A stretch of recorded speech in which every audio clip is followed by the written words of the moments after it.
Today I'm going to show you how to use Camera Raw filter in Photoshop without raw images, even if you only have a JPEG, PNG, or WebP. This is one of the fastest ways to get that clean, high-end, professional color grading look without needing a native camera file like a CR2, NEF, or ARW. And the best part is, you can do it non-destructively, which means you can always go back and fine-tune your edits later. If this tutorial helps, make sure to hit the like button and subscribe for more quick Photoshop tips. Alright, let's jump right in.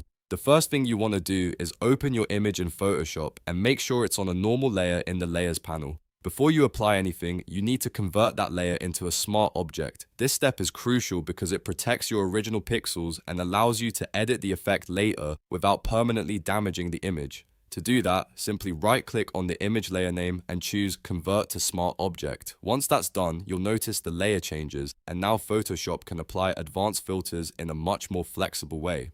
Now that your image is protected, go up to the top menu bar and click Filter, then choose Camera Raw Filter.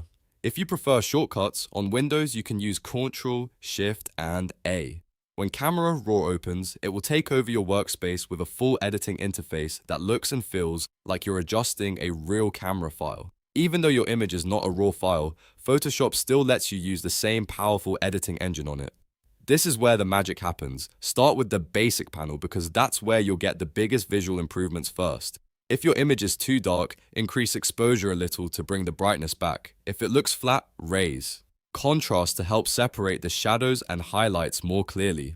These two sliders alone can completely change the feel of your photo, especially if you're working with compressed images that need a stronger punch. Next, move to texture and clarity. These are excellent for making details stand out. Texture is great for adding fine surface detail, while clarity boosts mid-tone contrast and gives your image a sharper, more defined appearance. If you're editing text, product shots, portraits, or any image where detail matters, these two sliders can make a huge difference. Just be careful not to push them too far, because overdoing it can make the image look harsh or unnatural. After that, look at vibrance and saturation.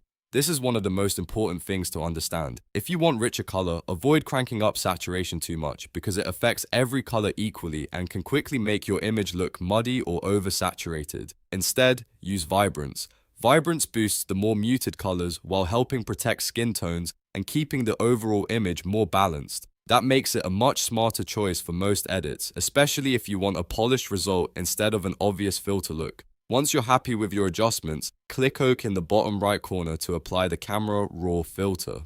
Because you converted the layer into a smart object earlier, the filter is now attached non-destructively underneath your layer. That means if you ever want to make changes later, you can simply double-click the Camera Raw filter label in the Layers panel and reopen the exact same settings. This is incredibly useful if you decide the exposure is too strong, the shadows need more detail, or the colors need a quick tweak after the fact. So the workflow is really simple. Convert to Smart Object, open Camera Raw filter, adjust the key sliders, and save it non-destructively. That's how you can use Camera Raw filter in Photoshop without raw images and still get professional results from standard files like JPEGs, PNGs, and WebPs. If you found this useful, give the video a like, subscribe for more Photoshop tutorials, and let me know in the comments what effect you want to learn next.